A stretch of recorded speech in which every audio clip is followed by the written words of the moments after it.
మా పెద్ద పాపకి టెట్రాలజీ ఆఫ్ ఫాలో, హార్ట్లో 4 రకాలైన ఇబ్బందులు ఉంటాయి. నేను ఒక రోజు కారు తోలుకుంటూ బయటకు వచ్చి గట్టిగా రోడ్డు మీద నిలబడుకుని అరుస్తున్నాను. ఎందుకంటే ఆ ఒత్తిడి తట్టుకోలేక. నేను నీ కోసం నువ్వు చెప్పావని చెప్పి నార్త్ ఇండియాకి వచ్చి ఇక్కడ పరిచయం చేస్తుంటే నా బిడ్డకి ఇలా చేస్తావా నువ్వు? నా క్వశ్చన్ సేమ్ హబకు క్వశ్చనే. నా బిడ్డకి ఇలా చేస్తావా, ఆమెను ఇలా చేస్తావా? ఇక్కడే టైప్లో అనమాట, కమండలో వచ్చి నీళ్ళు తీసి టైప్లో.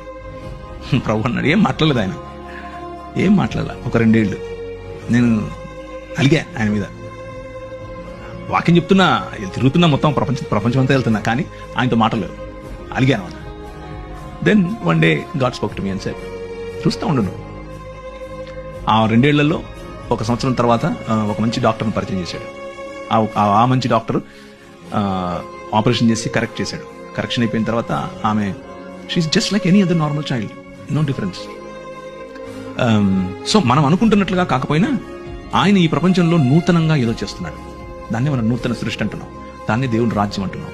ఆ దేవుని రాజ్యం వచ్చినప్పుడు, నూతన సృష్టి వచ్చినప్పుడు మనకు స్పష్టత చాలా అవసరం.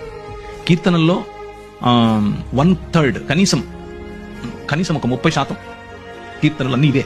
ఏంది ఇలా అయిపోతుంది, రాత్రిపూట తలగడంతా తడిచిపోతుంది, అయినా నువ్వు చూడవా, నువ్వు వినవా, నువ్వు కలుగు చేసుకోవా అనేవే కీర్తనలు.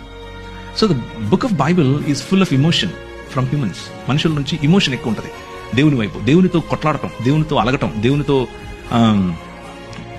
స్ట్రగుల్. ఇది మతం ఏమనుకుంటుందంటే, ఎంత గర్వం రా నీకు దేవుడిని. నాయన హీస్ అవర్ డాడ్, నాయన, ఆయనకి ఇష్టం. అండ్ ఒకవేళ కూర్చున్న మీలో ఎవరైనా సరే, if you have this question, దేవునితో నేను ఇలా చేయొచ్చా? Yes, you can. దేవునితో పెనుగులాడచ్చు, దేవునితో కొట్లాడచ్చు, దేవునితో అలగచ్చు, బొంగముతి పెట్టచ్చు. He understands it, he comes to you. మీరు అలగటాన్ని, మీరు కోప్పటాన్ని ఆయన అర్థం చేసుకుంటాడు. చేసుకుని నాకు ఒక పద్ధతి ఉంది, ఆ పద్ధతిలో నేను చేస్తున్నాను అన్న కమ్యూనికేషన్ మనకి ఇస్తాడు. And it is your right, because your మీ హక్కు అది. ఎందుకంటే మీరు ఆయన పిల్లలు, రైట్?